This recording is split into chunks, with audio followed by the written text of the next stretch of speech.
Welcome to episode 6 of the Toe Bash Diaries. We are back for your weekly dose of football chaos. I'm here with Chuck and Rick again.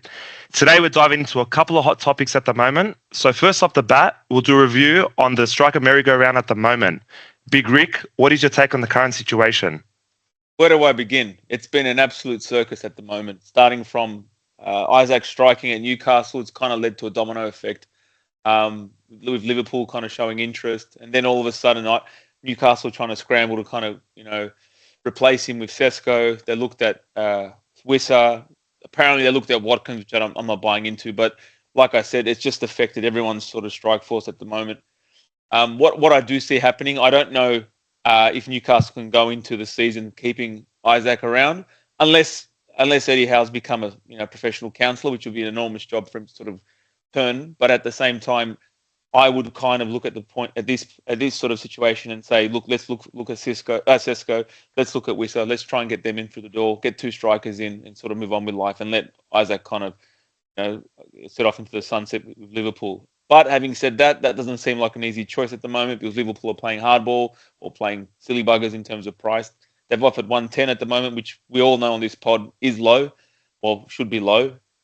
If they do offer a 110 plus player sort of offer, which I was saying to Chuck earlier on a chat, Harvey Elliott plus 110 could work. There's a lot of potential there. But ideally, maybe you probably want to go for the 130 to 140 plus add-ons to sort of give you a clean slate with money that you can kind of buy your own sort of players. But again, these are the sort of permutations floating around. What do I think will happen eventually? I reckon Newcastle will sign Šeško. I think even though there's a lot of strong suggestions that Man United are interested heavily and they're waiting, they're stalling the process. I think Newcastle personally is a better prospect. They're in the Champions League. I think they've got a better manager. I think they've got a better setup at the moment. And just overall, they're way down the sort of, progression chart from a team perspective in terms of going places. Having said that, United have signed, new strike force with Šeško, so that could be the appealing part as well. Man United's always a big brand, so you can't kind of discount that. So interesting there. On the flip side to that, you got Wissa. He's basically gone on a mini strike. He's pushing for an exit. They've kind of adhered to it at the moment. They said they'll listen to offers, but they're still in the market for a striker. Personally, I think Brentford's in big trouble. They've lost Mbeumo. They're going to lose Wissa. They've lost their coach. They lost their captain. There's a lot of losses there without any more sort of positives or additions there. So I think they're in trouble. But at least if Newcastle pick up Wissa, he'll get, I think personally, anywhere between 12 to 16, 17 goals, that sort of thing on his day. He's a hard-working forward. He busts his gut for the team. He's a no-frills vanilla type of player, but he gets the job done. So I think for Newcastle, it's exactly what they need in this time of sort of, in this period. But yeah, like I said, they're the kind of permutation. Oh, and one more, sorry, Watkins. He's popped up here and there. Look, his name pops up. I think he's there as a carrot, as a bit of a pawn to sort of get things going. I don't see us moving him along unless something silly comes on board. We don't have anyone to replace him with, and if we sold him, we've got no one either. So we're just shooting ourselves in the foot. So I don't know. There's too many red flags there from a no-go perspective. But at the same time, you've seen what this window's put up. It's been mayhem at the moment. Oh, and the last but not least, Nicolas Jackson. He's kind of reared his ugly head as well. So he's kind of floating over there. There's talk Chuck sort of shared with me that Nicolas Jackson reunited with Emery at Villa, which means obviously Watkins is gone. So again, that's all the jigsaws there kind of moving around. Look, it's just a carousel, isn't there? And the last thing you want is the music to stop and you're not left with a striker. There's so many permutations that can happen at the moment. As a Newcastle fan, Rick, you gave us the best piece of news we've heard in 3 months. If you thinking Šeško is going to come to Newcastle. As we sit here in Sydney, on a Sunday night, 3rd of August, Šeško's still to make his decision, where he wants to go, whether it be Manchester or Newcastle. His favourite player is Ibrahimovic. I'm sure he had a Manchester United jersey growing up as a kid, so he has an affiliation there. And if he signs for Man United, he's automatically going to be a global brand, right? But that comes with great expectations. It's been a bit of a graveyard for every player that's gone at Old Trafford. I can't think of too many players that have come out of Man United in the last 5 to 10 years with their reputation positive, other than maybe Bruno Fernandes. Everyone else has been a scrap heap. Højlund went there for 72 million. Look, which is a comparable fee. Look what they've done to him. Now that on BBC, I just saw they're trying to flog him off for 30 million. They're looking to raise money as quickly as possible to keep pace with Newcastle, who are really pushing the envelope with Leipzig. And it's a game of poker. You almost feel like Newcastle will come out. They know he has a slight preference possibly for Man United, but they're showing their hand. They're going, you know what? We've got the money. We can pay. If Man United can't do that, they're out of the race. They can't even be in this fake race. Whereas Man United, on the other hand, know that he's, maybe got a bit of an affiliation with them and a preference. They're trying to cut Newcastle off, and they're trying to say, if he makes a call, then we will negotiate. So then Newcastle becomes a moot point, and then they can sort of get to a more happier fee. Where does that leave Newcastle if they can't get Šeško? Man, honestly, we're in all sorts. We really need this decision to happen. I think it's 60-40 in Man United's favour. Maybe 55-45 after the last 48 hours and Newcastle really pushing and making bids. But, if we don't get Šeško, we don't get a top-line striker, probably get Wissa. I think Wissa's coming regardless. That leaves us with Isak. We're not going to sell Isak if we don't get Šeško. There's no one left unless we get Nicolas Jackson for a cut price fee, which is not going to happen, right? Or Ollie Watkins, which Villa will be. It's lunacy if Villa sell Watkins to Newcastle, because you've automatically just shot yourself in the foot. And you've written off the season, And why would you even help a rival? You know we're in need. The 60 million tag that you've got for Watkins. Newcastle, you're desperate. You want to keep your season alive. You want to keep a pulse. 70 for you. Even more. And we'd be mad to pay that. So I don't see Watkins to Newcastle happening under any circumstance. Wissa will happen. The dominoes really starts with Šeško. If we can get him over the line, that then opens up the door for Wissa, because we will move almost immediately to get Wissa, and then the negotiation starts with Liverpool. They came in with a derisory fee of £110 million. They know Newcastle's not going to touch that. So what they were attempting to accomplish, other than other than get a bee in the bonnet of the Saudi owners who are all about respect. You don't want to be putting them on the back foot, because if push comes to shove, they'll say, well, Liverpool, you're not getting Isak. You're not meeting our fee. Isak, you want to play? Great. We'll give you a new contract, 250K, and we'll give you a release clause. You don't want that? You can rot for another 12 months. We will get 120 million now, or 120 million next season. The thing is, next season, Lewandowski might retire or move on. Barca come into play. Harry Kane, what is he going to be, 33, 34 in the Bundesliga? Bayern are going to want a younger striker. So all of a sudden, whilst Liverpool think they're playing 4D chess, the Saudis can feel, hang on here, we can get this money anyway. We can wait. Obviously, we prefer it on the front end now in this window, but we will get it next year, and we could probably offload him abroad. So, from my point of view, that's the worst case scenario, because I think if we retain Isak, even his head's too far gone. Yeah. Like, I can't see him. I'll take any bet on the market that he's not going to score 20 Premier League goals for us this year. The domino I think will fall is Wissa, and he's not even our player. So that tells you how much confidence I got on this window. So you're thinking Wissa and Isak as a strike force, but Isak kind of finding his way through the season, stumbling. Yeah. If we get Wissa, we won't sell Isak. Yeah. Wissa will start game 1, game 2, maybe game even 3. And then by the time the window closes, Isak's going to have a decision to make. You're going to either sit there and not do much this year, and that's going to come at your cost, or you're going to find a way to get involved. It's soccer, man. It's football. He scores a goal versus Liverpool in the first home game, or, a couple of games into the season, he might even be kissing the badge for all I know. You know what I mean? Like, we've seen similar things happen with Gerrard when he was going to go to Chelsea. They're burning jerseys, and all of a sudden he's revered. Suarez and Arsenal, 40 million and £1. He wanted to go, and then that got stopped. Then he had a blinder of a season, and then went to Barca. Rooney, when he was at Man United, when he was throwing his toys out of the pram, when he wanted that new increased contract, and he was, I'm ready to leave. I've had enough of this. And he's an icon at Old Trafford. And look what he was prepared to do. I guess the difference in this situation is those 3 players were at top tier clubs. Already. Newcastle, as much as I'm biased, we're that notch below that.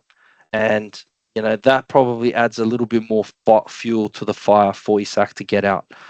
So, I mean, look, this is going to be a big 24 to 48 hours for all these teams, because I know, Rick, you don't want to talk about Villa too much, but let's just say Šeško chooses Newcastle.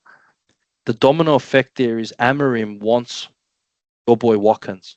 And if Watkins gets his head turned, which there's every possibility, because this might be his very last move and payday, and the fact that Emery has, not really treated him well, put Rashford in front of him, Duran in front of him.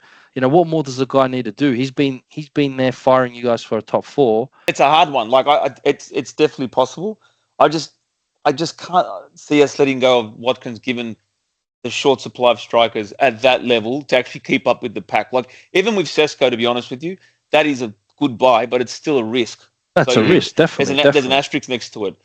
With Wissa, you kind of have a bit more of a guarantee of a couple more goals in the EPL. At least with both of them, you kind of got most bases covered. But having Isak in there with one of them, I think you're going into the season with one striker, basically. And the other one, you don't know if he's going to come and go. Just back to your point originally about the big players, the big clubs. I don't know if they strike this hard to leave, though. I've not seen this behaviour from a player in quite some time. This is pushing it to another level. I was actually surprised, because I know Isak never kind of insinuated throughout the season any of this behaviour. And I know there's always been rumblings in the background that Liverpool have always been interested, and he's always kind of said, there's always said his heads may have turned, but that was all rumours and kind of, clickbait. Then when it eventuated right after the Katiki deal that failed, I thought, geez, this has kind of come to a volcanic kind of, head. Yeah. And it makes a lot of sense now, because he hadn't signed an extension for a while. I'm pretty sure someone would have said something to him, minus Paul Mitchell's sort of error. I get that. But I'm pretty sure you guys are smart enough to say this guy needs to get a bump. It's kind of obvious. But it never eventuated. But having said that, you're right. What are you going to do with him? He has to... The Saudis will probably just let him kind of go to the reserves and, let him be there if things don't work out. But again, if you only sign Šeško, or if you only sign Wissa and him, is that a good thing or a bad thing? I think it's a very tricky situation, obviously. But I think if you sign one, I think you're in trouble. I just don't trust Isak. I think Šeško, for both parties of Man United and Šeško, I think that's a bad move on both ends, because, like you said, Dan, they signed Højlund. They've also signed Xerxes for 40 million. He scored 3 goals last year. They haven't had the development that they can have for these young guys that they're signing. So for Šeško, Eddie Howe's probably the best option, because Eddie Howe can develop the young guys pretty well. So I think if he actually goes to United, it could be another Højlund, 70 mil, 80 mil for a 20-year-old, 21, 22-year-old. He's done nothing. It looks almost identical, Jay. Yeah. What happened when they brought Højlund in. Exactly. And then Leipzig will come. The next Højlund. And that's what they were saying. And then Leipzig will come back and say, okay, can we have him back for 30 mil? And then there's your net loss. He's done nothing. He's actually, even jersey sales, right? It's not going to cover 70, 80 mil for him. But I think, in my opinion, Šeško to Newcastle would be the best option. I don't think for Newcastle that is the best option at the moment. I think Wissa would be, because he's, again, another project. Depending, like you said, if Isak does get sold, then you can take a gamble on both of them. But for Man United, their priority needs to be for the rest of the team. In my opinion, they've signed Kuna and Mbeumo. I think Fernandes will fire up with those two guys in front of him. I think with goals, they might be covered to be, like, obviously a lot better than where they were last year, but they need to cover their back line. They've absolutely got no one in the back line. They've got Maguire still. They've got Shaw. Shaw's injured half the season the last decade. They need to clean up that whole back line first before they look into a striker and wait couple of years to an actual striker comes forward, someone that's available and that can afford him, right? Yeah. I think Šeško is like a not last minute sort of thing, but like they've been scouting him. I think both teams have been scouting him since he was 16. Like he's been a known prospect for a very long time. But Jay, you raised probably the best point of it all, but I'm not sure it makes any difference, in Šeško's decision making. I hope it does. If he goes to Manchester United, as I said before, big fee, big expectation. We need to see goals yesterday. That you need, and worry about a striker next year. But you've got enough. That's my point. Yeah. There to, you've got enough there to push for top 5, top 6. He didn't hit in too much. I was going to say, Rick, if you potentially lose Watkins, what happens to your team? You can't sign anyone. That's my point. Your team's sparked. Yeah. it's a dead end because beyond these guys that have saturated the market that have kind of drained the market of anything that's got any pulse for a top striker. There's no one left. The only one we've always linked to is that kid from Porto, and he's even more of a risk than Šeško. So, we're kind of it's a catch-22 for us. Is why would you sell to United now, even if it's for 60, 70 mil? We need to replace that with someone. That's why I say Jackson. Jackson's your guy. They want 100 mil for him. I don't want to pay that. Yeah, but they're saying 80 million, Jay. They want the best dollar possible. But but that can drop down to 80, and Villa still can't sign him. That's the problem. It won't drop to 80. If someone offers Chelsea 60, 65, he's gone. 100% they're freeing up that money because they're going to get Simmons. They're going to go now for Garnacho. They've already got your mate Giddens from bloody Dortmund. Yeah, they've got 3 left wingers they're looking, or 2. Well, Simmons can play more central. But they'll have 2 left wingers there, both very young. And, with the lap of Pedro up top. From Ajax. That centre-back. Yeah, it's a centre-back. That's right. So they've had a cracking window. But in any circumstance, for me, Jackson, out of all those strikers, is probably my least preference to get out of all that pile. So if we end up with him, we're probably the most affected from that pile, because we lose Watkins, who's 15 and 10 minimum, go to Jackson, who can be anywhere between 8 and 13 on a good year sort of thing. So and he's not a pure finisher, and he's a bit clumsy. Like it's more of a project as opposed to a finished article. But he's not even all there. Like, no, he'll get sent off. He'll make a dumb pass. He'll switch off. The only thing that's saving all those links is Emery, because I know if Jackson works under Emery again, he's given the best possible chance to succeed. And if he can't do that, then he's a complete write-off. But I don't know. Like I got a feeling if Watkins goes, Jackson's your guy. That's what I see happening. And it could be very close, like a 5 million difference. But the difference is you're swapping a 29 for a 24-year-old. Yeah, and you stay relevant for a while. He's someone that could get a little bit better. And if he can get you 15 and 10, he might be Watkins 2.0. With Nicolas Jackson, I don't know if I could say that. No. I struggle. Yeah. So they've already got a history together. So, Emery might be the only one that bites. Like he might be like, what? I know there's a player there. He's played at a high level at Chelsea. The club's got about 1,000 players. So maybe, he's been held back a little bit. Maybe he can do better. Under Villa, under me, under a new structure where he's the guy, Well, he's third choice now at Chelsea. Beyond the lap. That's what I'm saying. He's the third choice. And Chelsea trying to act like he's, he's a Ballon d'Or nominee. So 80 to 100 million. Like, come on. You're going to pay 60 million for You're going to pay 60 million for João Pedro, who has replaced him, and now you're going to ask for 80 for Jackson. Like, come on. But that's what. And Šeško's an outlier. Where are Man you getting all this money? You've got Ratcliffe coming out doing that overlap with Gary Neville. He's coming out and saying we're about to run out of money at the end of the year. He's sacking Judy the tea lady. He's making redundancies absolutely everywhere.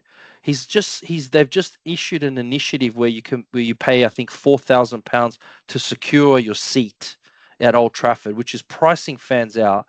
Like, there's all sorts of financial issues at that club. The stadium as well. Yeah, the stadium's obviously needs to be fixed up. That's a big one. That's a huge one. Their facilities. They're bleeding money. They've signed Cunha 62. They've signed Bueno, say 70, right? They signed some other kid for about 5 million. They're approaching 150 million pounds already, and it's their revenue. That's the only thing. No, I know, but they've made no sales, Jay. Yeah. Okay. They made a couple of bucks off Alanga on the side in the Stellon. Another kid went to, I think, Benfica. They made a little bit on the Stellon, but the big earners they haven't got any money for. And the key to them was offloading them, using that money and reinvesting to the squad. So Sancho's gone nowhere. Rashford went for no almost fee at all. Garnacho's sitting there. Chelsea said, we might be interested, but you're going to have to hold on and wait. BBC 5 hours ago came out and said, Højlund's for sale for 30 million. They're about to take a 45 million pound write-down loss on Højlund. He's only been there a season or two. And they got Sancho, that's 17 million. Yeah, well, he's gone. Yeah, but I'm just saying, what I'm saying is they've got no money. They've got all these concerns, and now they're going to go all in and try to take on make another deal happen. Whereas Newcastle and Villa, we've got owners who are more wealthy. Well, obviously for Newcastle, more wealthy. What's not sustainable about Newcastle, right? We've got enough money to buy the whole Premier League twice over. Are we going to be out of money? There's no chance of that happening. So this PSR slog is to protect the Big Six. That's all it is. Exactly. Yeah. And I know a lot of people have made fun of Newcastle's business this window, and it hasn't been great viewing and reading. But if we can't offer the wages, it's like any of us here. If you're going to go for a job and someone's going to pay you X and someone's going to pay you, 3 times, an extra 50, 60K on top of X, you're going to go there. Your head's going to be turned, and Newcastle's going to keep losing out on these deals because we can't get there. So I don't know. This Šeško one is more. I almost feel like if we don't get Šeško, this sounds a bit dramatic, but if we don't get Šeško, we hold on to Isak. He doesn't want to play. The players start to see that the project at Newcastle's starting to fade and fall. We might have Gordon and Tonali one out next year, maybe Bruno. Like the thing can unravel real quick. It's like a real critical. It's a critical mass moment for Newcastle. I think the Isak thing worries me more from my part because he's kind of showing that in his stature how he can manufacture and engineer a move. Like we've got my biggest fear is Rodgers.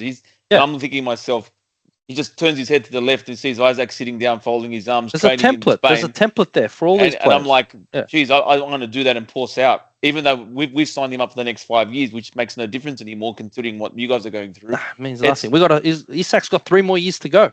That's my point. So that's in that all these other players are like, well, you know what? He's doing that. I might do that as well to push a move. And I guarantee people, these clubs, aka Chelsea, who've sniffed non-stop around Rodgers, will poke. It's inevitable. So this is the problem we've got now. Well, especially with the wages, Rick. Rodgers on 75K. You can't demand 100 million for him and pay him 75. He's going to have to get 150, 180 deal. He's going to go across the road, around the corner at Stamford Bridge and see X is on this. His Ekatike's come from nowhere, had 1 season. He's on 275. Yeah. He can't sit there on 75K. He's going to be like Cole Palmer. He's on 200 plus. You know what I mean? But the problem is he'll get bumped. But the problem is he'll get bumped. Probably with a release clause as well, knowing what we'll do. But then if you sell him, we just got to start again. We got to find the cycle of. And that's the problem that we're starting to see. And you know what? It's not just Newcastle and Villa fans that are said it. You're seeing teams all across the league and their fans saying this is turning into a cartel. No one can break it. And if Newcastle and Villa, who are the 2 most likely teams to crack that top 4, if we're being absolutely catapulted out of that race, no one's got a hope. No one's got a hope. We were the 2 teams that were literally leading the light. As I said, Newcastle, as it stands right now, weaker. Aston Villa, weaker. You don't have Rashford. You don't have Asensio. You lost Duran. You're weaker than last year.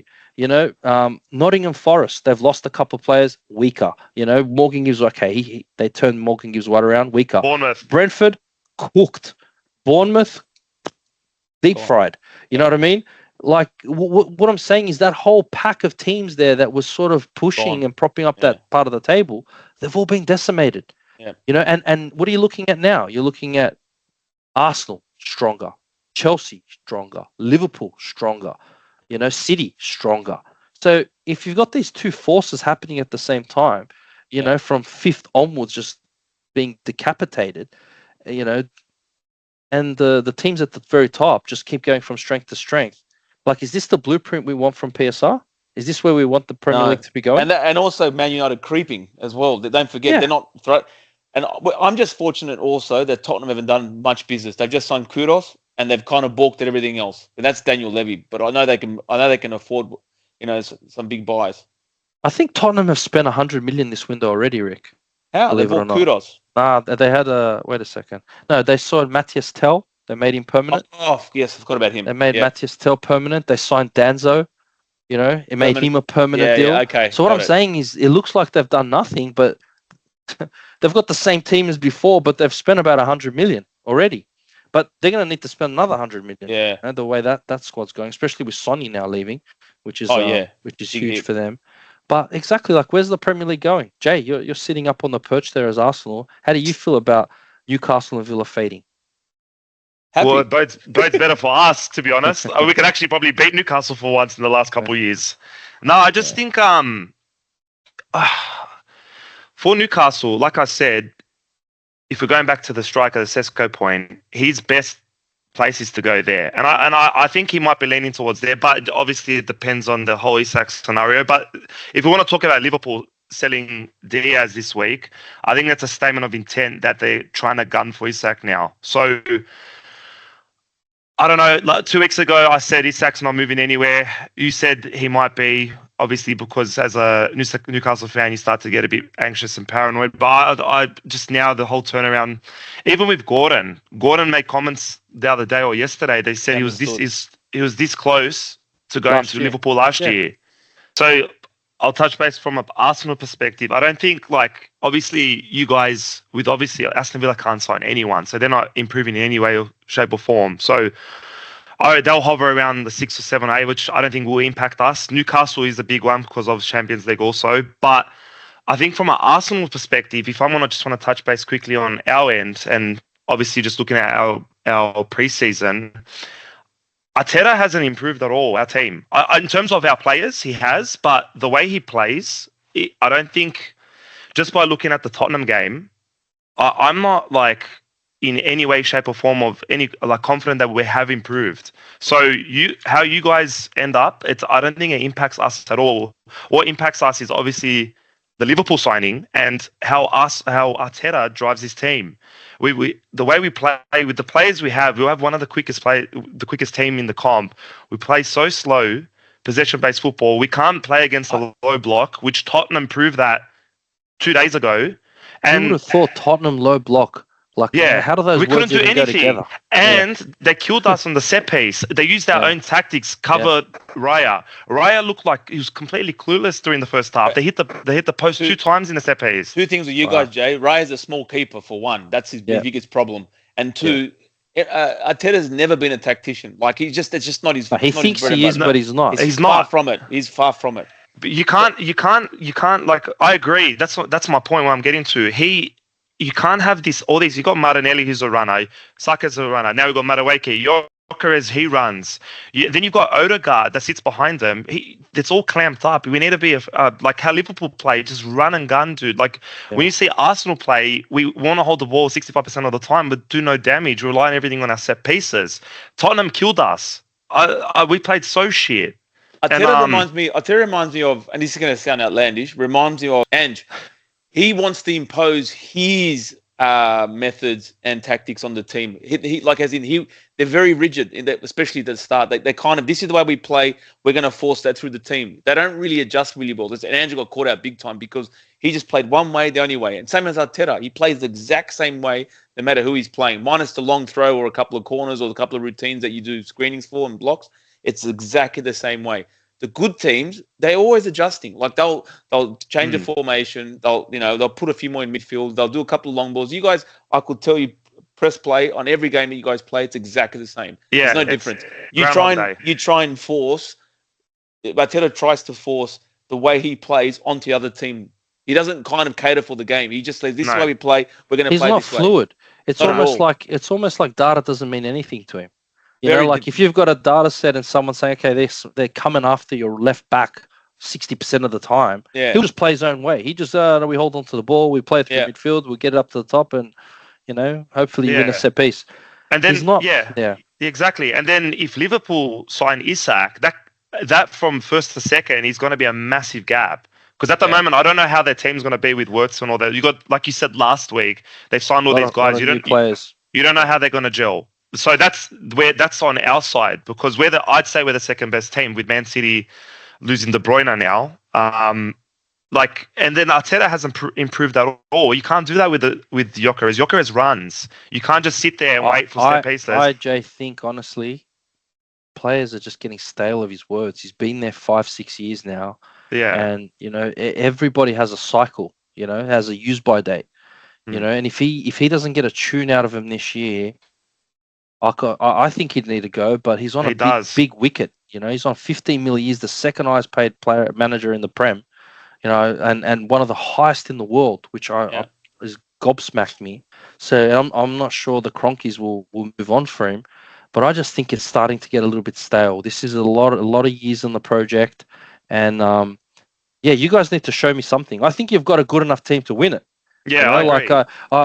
I honestly think, I said it last week, Salah masked a lot of problems for Liverpool last year. Yes. If you've got Superman out there who's scoring, assisting, doing everything every other week, goals change games, things look amazing.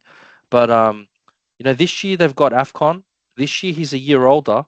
Ekitike is an unknown commodity. He might not hit the ground running. He failed at PSG. That was the biggest club he played for, and that was a bit of a challenge. It'll be interesting to see when the pressure and expectations are for them to run away with it this year. They can't afford to get sloppy at all. Yeah. Wirtz is a really good player, but the Premier League might take 6 months to adapt to that. You can't say he's going to walk in there and get 5-10 goals by Christmas and 10-15 assists. Like, it doesn't work like that. But Isak's signing does change everything. Yeah, because that's what it impacts us. That will impact us. He's got so much guile. He's got so many. His IQ's off the charts. He can finish. He can play link up. He's just going to pull teams all over the place, and someone's going to hurt you. Yeah. That's why I think his signing is so crucial. But Liverpool, we're not in the business of doing them favors. If we sign Šeško, and I hope we do, and inevitably Wissa will come, it could happen real quickly, both of them, to be honest. Liverpool going to have to pay north of 130 for Isak. They're not going to get him for 115 plus a 20 mil add-on. Like, they're going to have to pay 130 as a starting point, as a minimum. We're not going to give him away. It remains to be seen if they've got the money to do that. What's up, Jay? I just want Newcastle to sign a striker for Chuck's welfare. I'm telling you, I want the guy's blood pressure to go down because this is not fair on the guy. Dude. Like an SOS now. over You can here. stop recording. You can stop recording now. But what I'm saying, James Park, SOS. Dude, we got him, man. We'll look after our mate. We're a mess.